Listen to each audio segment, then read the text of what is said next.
कहा, हर हर हर हर महादेव, ओम नमः शिवाय।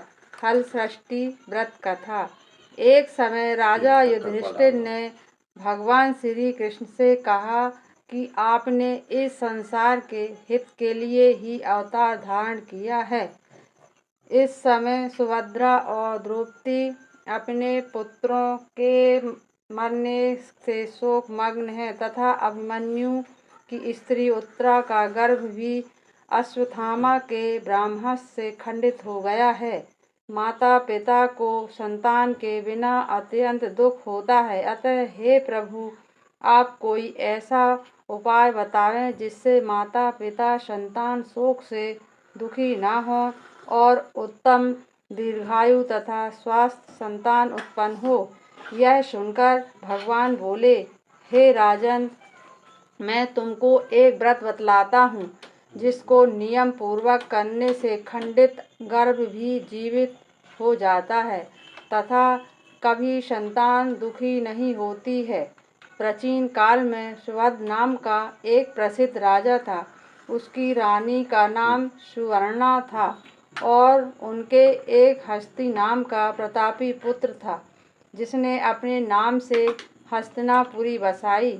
राजपुत्र एक दिन गाय धात्री के साथ गंगा जी में स्नान करने गया और गंगा जी में जल कीड़ा करने लगा। इतने में ही एक ग्राह उसे जल से खींच ले गया। यह सुनकर सुवर्णा बहुत दुखी हुई और क्रोध में उसने गाय के पुत्र को भड़कती हुई अग्नि में डाल दिया। तदंतर राजा रानी अपने अपने प्राण त्यागने को तैयार हो गए। धाय भी अपने पुत्र के शोक में किसी निर्जन वन में चली गई तथा वहां एक सुनसान मंदिर में शिव पार्वती तथा गणेश की विधिवत पूजा करने लगी। वह प्रतिदिन पूजा तथा व्रत करती थी। भगवान श्री कृष्ण बोले, हे राजा युधिष्ठिर, उस व्रत के प्रताप से भाद्र मास की कृष्ण पक्ष की षष्ठी के दिन नगर में एक अद्भुत दर्शन हुआ और एकाएक धाय का पुत्र अग्नि में से जीवित निकलते हुए देखा गया, जिसने उनको बड़ा आश्चर्य हुआ। इसका रहस्य बताने के लिए शिवजी की आज्ञा से दुर्वासा ऋषि वहां आए। राजा ने दुर्वासा को आया देखकर उनकी अगवानी कर अर्घ्य आदि से उनका पूजन किया तथा बारंबार नमस्कार करके ब्राह्मणी के पुत्र के जीवित निकलने का कारण पूछा।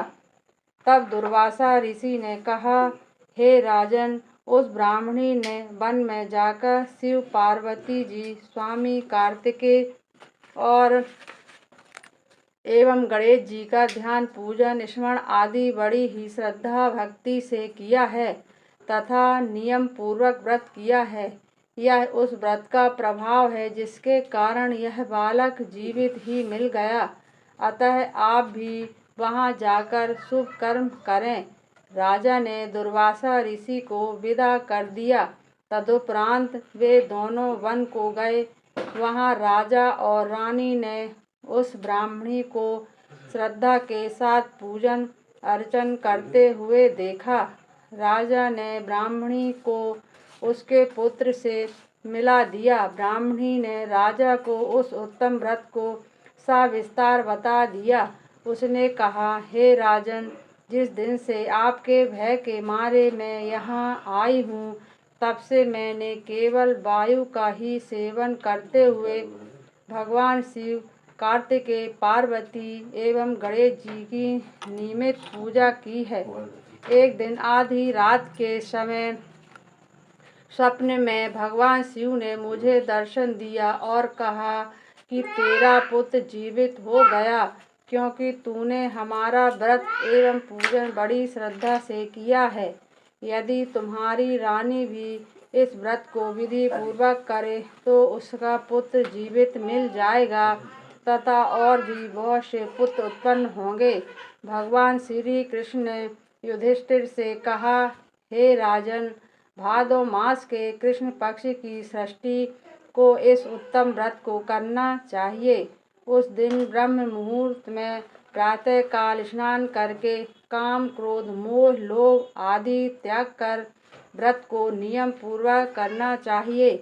जब यह व्रत रखें तब किसी भी जीव की हिंसा न करें।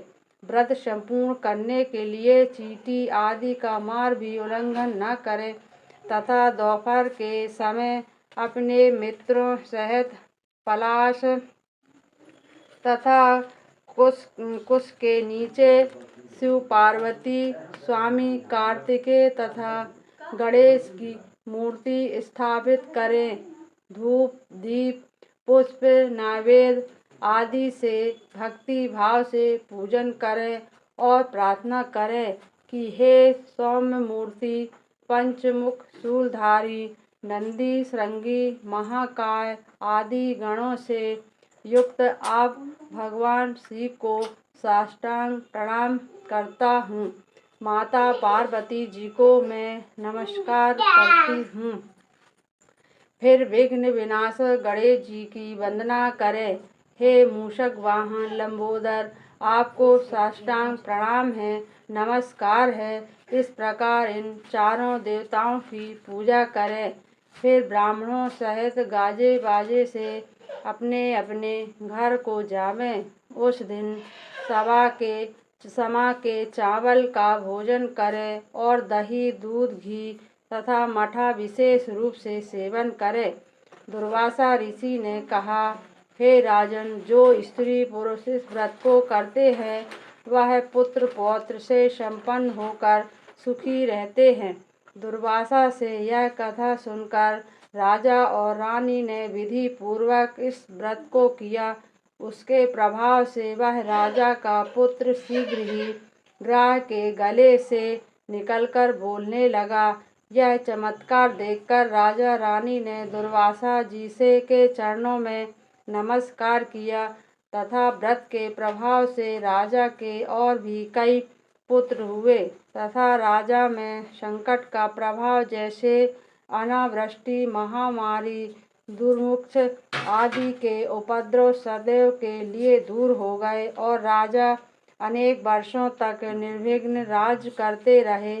श्री कृष्ण ने कहा, हे युधिष्ठिर, यदि उत्तरा भी यह व्रत करे तो उसके भी सब संकट दूर हो जाएंगे। भगवान श्री कृष्ण के ऐसे वचन सुनकर राजा युधिष्ठिर कृतकृत हो गए।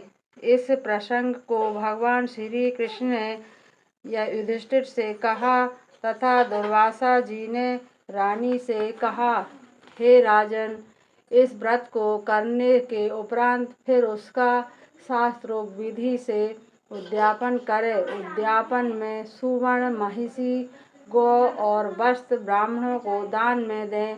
सोने अथवा चांदी की मूर्ति बनाकर वेद पाठी ब्राह्मणों सहित उनकी पूजा करें। राजा युधिष्ठिर ने भी इस व्रत को उत्तरा से करवाया था, जिसके प्रभाव से अश्वत्थामा द्वारा खंडित किया हुआ गर्भ उदर में हिलने डुलने लगा और फिर भी गर्भ राजा परीक्षित के नाम से प्रकट हुआ। जो कोई मनुष्य इस उत्तम व्रत को करता है उसके सभी कार्य सिद्ध होते हैं, पुत्र पौत्रों की प्राप्ति होती है तथा सूर्य लोक में उसकी पूजा होती है। बोलो हल षष्ठी व्रत कथा। ओम नमः शिवाय। ओम हर हर महादेव की जय।